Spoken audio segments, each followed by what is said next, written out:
you're doing something and you can't clearly articulate why you're doing it, what goal it ties to, or what vision it ties to, then you probably shouldn't be doing it in your business. So by keeping these goals super clear, super streamlined, and super prioritized, you can really help yourself to not become overwhelmed by them.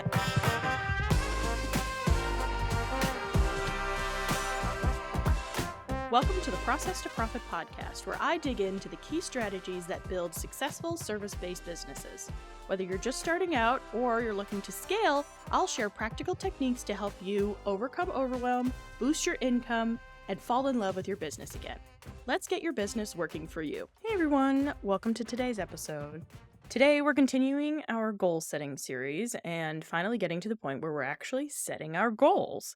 Now, we did start with setting your business vision, setting your life vision, and also understanding why we do 90-day goals as business owners as opposed to annual goals, because I wanted to make sure you all had a foundation, and also you have to set your vision before you can set your goals because your vision helps define what your goals are going to be.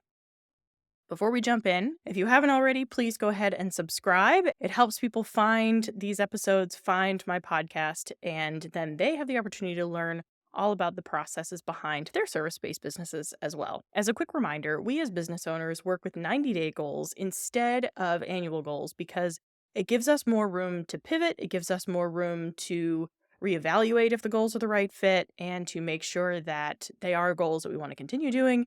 And also it gives us more quick wins so that we can better stick with our goals. Because when we're getting quick wins and we're getting that, more instantaneous or at least sooner feedback, then we're much more likely to continue pursuing our goals. We're much more likely to continue paying attention to them and valuing them and feeling that like they're important rather than some sort of annual goal that's more nebulous, that's more far away, that's more up in the sky, that might be really much more of a stretch goal for you. So by doing 90-day goals, you're getting that much faster feedback, that much faster dopamine hit of meeting your goals so that you can continue focusing on them throughout your year and also every 3 months so that you can continue focusing on them as you go along. And as a reminder, I am running a workshop January 15th all about this.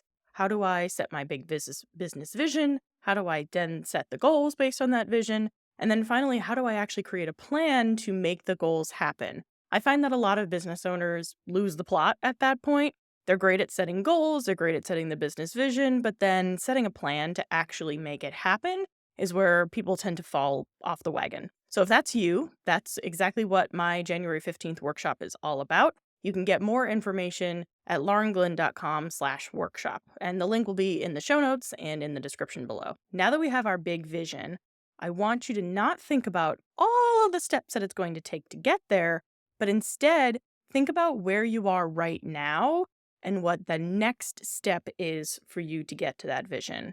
So for example, if your big vision is that you want to run your business on 20 hours a week, you want to be a solopreneur, you don't want a big agency, you don't want a lot of people reporting to you, a big team, you really just want to work with clients and have it, maybe a VA, but have your business be super simple.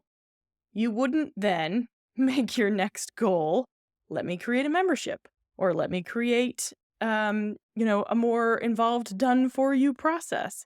You want to make sure that your goals actually align to your vision and that they are the next step. So if your big vision is that you want to work 20 hours a week and have a really small team, then maybe your next step would be, I want to design my offer suite so that I can make enough money, work fewer hours, and still live the life that I want. So the next step is design that offer suite. Figure out what kind of offers you're going to offer, what that time commitment looks like for you, how you are going to work with clients, how often you're going to work with clients. Because if your goal is to only work 20 hours a week, then you don't want something that requires a lot of time and effort on your part, but it still needs to be of high value so that you're getting paid enough that you can only work 20 hours a week and still pay your bills and run your business.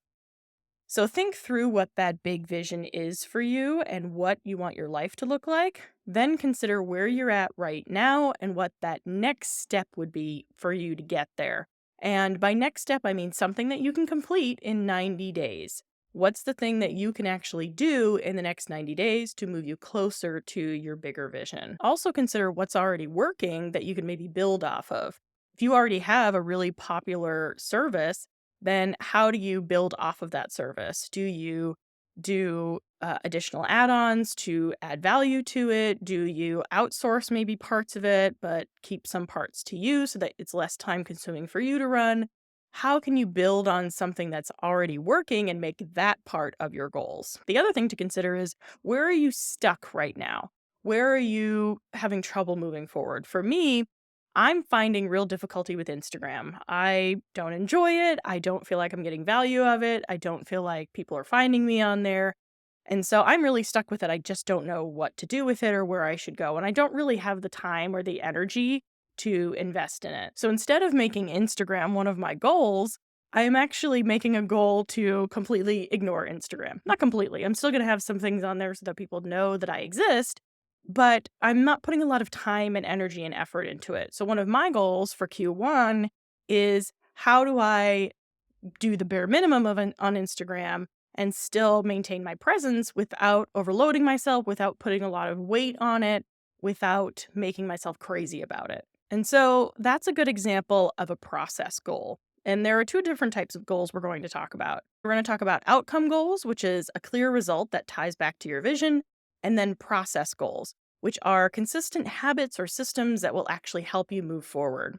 So for mine, as a process goal, my goal would be figure out how I can spend as little time as possible on Instagram while still maintaining a presence on there of some kind, but investing as little energy and time into it as possible.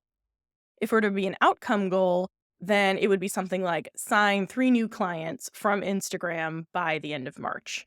That would be an outcome goal that I could set for something like Instagram. Obviously, I'm not going to set that goal because I'm trying to get away from Instagram, but that's the difference of the two different types of goals. You want to try to make your goals a mix of both process goals and outcome goals. Process goals are good because they're great for building habits, they're great for creating systems within your business.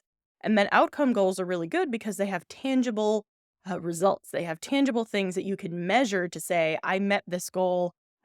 These are things that I wanted to accomplish and I did. So how is it that you actually create your own goals? Well, first, I want you to make sure that you're keeping it simple. This is really hard for business owners because we like to, especially those us high achieving ones out there that were always at the top of the class in school, always finishing those group projects because nobody else would. But I want you to try to resist that urge to make it complicated, to make it hard, to make it challenging. I want you to keep it simple. And I want you to prioritize what's really important right now and let everything else fall away as much as possible. And you want to do this because you don't want to overwhelm yourself. You don't want these goals to be a burden. You don't want these goals to feel like something extra. You want these goals to be the things that are driving you and your business forward. Everything that you do in your business should roll up to these goals, should roll up to your vision. If you're doing something and you can't clearly articulate why you're doing it, what goal it ties to, or what vision it ties to, then you probably shouldn't be doing it in your business. So by keeping these goals super clear, super streamlined, and, and super prioritized, you can really help yourself to not become overwhelmed by them and to not let them be something that just adds stress to your plate. So I want you to think of 1 to 3 areas you want to focus on in the next 90 days that would lead you to your bigger vision. It can be things like marketing, it could be things like client acquisition, it could be things like business systems. I love a good system. It could be things like that. So pick 1 to 3 areas that you want to focus on in the next 90 days that would lead you to your bigger vision. Then from there, pick one, depending on how many areas you pick, but pick 3 to 4 goals to focus on. And each goal should be in your focus area. So if you say your focus area is marketing and business systems, then you could have 2 goals over in marketing and then 1 goal in your business systems. And that would be your 3 goals for the 90 days. And when you're thinking of these goals and you're thinking of these focus areas, I want you to really focus on what's one thing that could make the biggest impact for you and your business right now. And also consider what goals feel exciting or urgent or timely. You want your goals to be fun. You want your goals to be something that you want to work towards and not just something that you feel like you have to work towards. Because let's be honest, if we all did things because we felt like we had to, we probably wouldn't be business owners. We'd probably still be working for other people. So pick things that are exciting, pick things that light you up inside. I had a client tell me before she started working with me that she picked a goal to do, I think it was like 3 or 4 extra websites a month. And it was a lot. And she told me, like, at the end of the year, yeah, I made extra money, but I was working nights, I was working weekends, and I didn't really know why I set that goal. Like it didn't lead me anywhere. I don't really want to be doing this service a long term.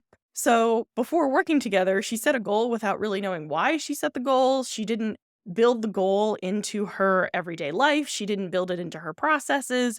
And it felt like extra as opposed to giving direction to the work that she was already doing. It felt like adding extra things to her plate. And that's not what we want your goals to do. They shouldn't be adding extra things to your plate. It should be, I'm working on this thing because it's leading me towards this bigger goal. And if you're working on something and it's not leading you towards a bigger goal, then why are you working on it? And this goes for client work too. I know that people think that client work is sort of outside of your goals, but you should only be taking on clients that are going to help move you towards your bigger goals. For example, if this client wants to get away from web design, then she shouldn't be taking on web design clients. Now, I know we all have to do things to pay the rent. That's a different story. But you shouldn't be taking on clients that aren't moving you forward and that aren't moving you towards the bigger vision of the business that you want. And I want you to really think about that because I know that as business owners, a lot of the times we're conditioned and we feel like we just have to take whatever comes and we have to take whatever clients come at us because that's what's available and we need money and we have to make it happen. But the reality is, if you're taking on clients that drain you, if you're taking on clients that aren't moving you towards what you want, then they're only going to be painful and miserable, and you're going to resent them. And you're going to be mad at yourself for taking them on. So, by having these goals, by understanding where it is that you want to go, you can really help filter out those things in your life that don't lead you towards that. I don't want to say end game because it sounds like you're going to die, but towards that vision that you have for yourself. So, when you're setting your goals, think about the areas that you want to focus on. Think about the thing that's going to make the biggest impact in your business or in your life, and also think about what goal feels exciting or urgent for you right now. And set those 3 to 4 goals for your next 90 days. And if you're really struggling with this, if you really can't break that vision down, that's exactly what we're going to work on in the workshop. We're going to sit down and figure out, here's your bigger vision. Okay, what are the goals now that you can do right now? That's that next step forward that light you up, that make you excited. We're going to figure all of that out together. So if you're struggling with this, go to that website, laurenglenn.com/workshop and sign up for the workshop, and we can work through that together. And if you're listening to this after the workshop has happened, go ahead to that page anyway and check to see what upcoming workshops are happening. This is a topic I talk about a lot in my workshop, so even if you missed the one in January, there's probably one coming up that you can get in to help you figure all of this out. In the next episode, we're actually going to talk about how we break down these goals into actionable steps and then how we create habits to make the goals more ingrained in our lives. But first, remember, set 2 to 3 to 4-ish goals in the next 90 days. And then I want you to look at the work that's on your schedule, look at the work that's on your calendar, and think about if the work that you're planning on doing is moving you towards these goals and is moving you towards this bigger vision. And if it's not, then I want you to really think about it. For example, my client is a nutritionist and she has built up her practice where she's at the point now where she actually can't take any more one-on-one clients because she's just so busy. And she has other nutritionists that work with her and she can hand them off to other people, but people a lot of the times don't want to work with other nutritionists, they just want to work with her.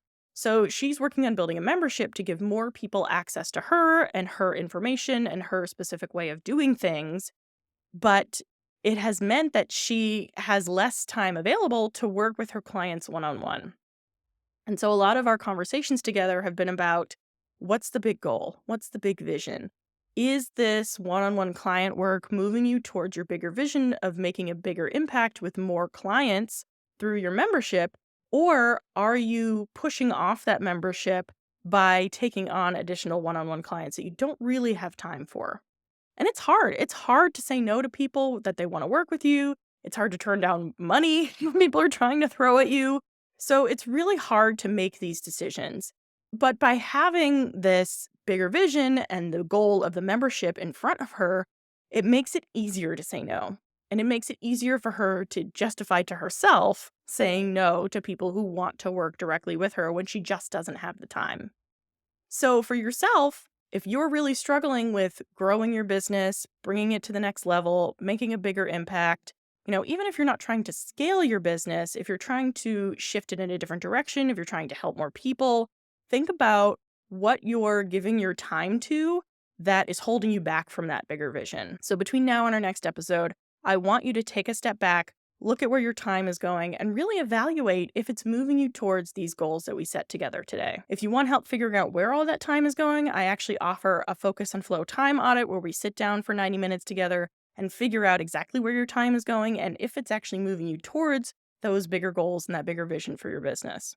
And if you want more hands-on help actually creating a plan to get you towards your bigger goals and your bigger vision, and you don't want to wait till the January workshop, then I actually offer a VIP day where we sit down together and figure out, here's my bigger vision, here's my goals, here's where all of my time is going. All right, let's create a plan to actually achieve that vision and achieve those goals in the next 90 days. We will create a plan together to actually get you to achieve those goals in 90 days. Next, after you create your goals, and once we start breaking down the actual tasks to get you there, then you want to start implementing that continuous alignment. And we talked about this in our last episode, or was it the episode before? We've talked about it before. And continuous alignment is where you're literally just checking in with yourself. Make it a habit, make it a practice every week or every day or however often you need to sit down and look at where your time is going and make sure that it's going towards your bigger goals. It's not a set it and forget it. I am not Ron Popeil. I will not tell you to just leave it on the counter and go. It is a living, breathing thing. You have to be constantly checking in with yourself, checking in with your own time and focus creep. We call it scope creep in the corporate world, but it's time and focus creep for us business owners. Checking in on that to make sure that you're not letting your time get away from you and that you are still focusing your time and energy on the important things, on what's moving your business forward, on what you actually want to be doing with your time. So make sure that you are implementing that practice of the continuous alignment. Make it a habit. Make it part of your CEO days. If you haven't implemented CEO days, then we should talk. But make it part of your regular practice of looking at your business and evaluating where your time and your energy is going. So I hope this was all helpful for you today. If you haven't already, go ahead and like and subscribe if you got value out of this video. I also want to hear from you. Tell me in the comments below, have you set business goals before? Do you have a vision for your business? What sort of has your process looked like before? So let me know in the comments how that's working out for you. Next, we're going to be talking more in depth around how you break down your goals into action items and how you implement that into your everyday life. We'll talk about habits, we'll talk about tasks, we'll talk about all of those fun things. So go ahead and subscribe if you haven't already so that you do not miss any of the upcoming episodes. And again, the January 15th workshop, laurenglynn.com/workshop, where if you're struggling doing this on your own, that's where we'll come in and do it together so that you can walk away with the first 90 days planned for your business in 2025. I almost said 2015. Whew, I lost 10 years there somehow. 2025 is what we'll be planning out. So laurenglynn.com/workshop, and that link will be in the show notes as well.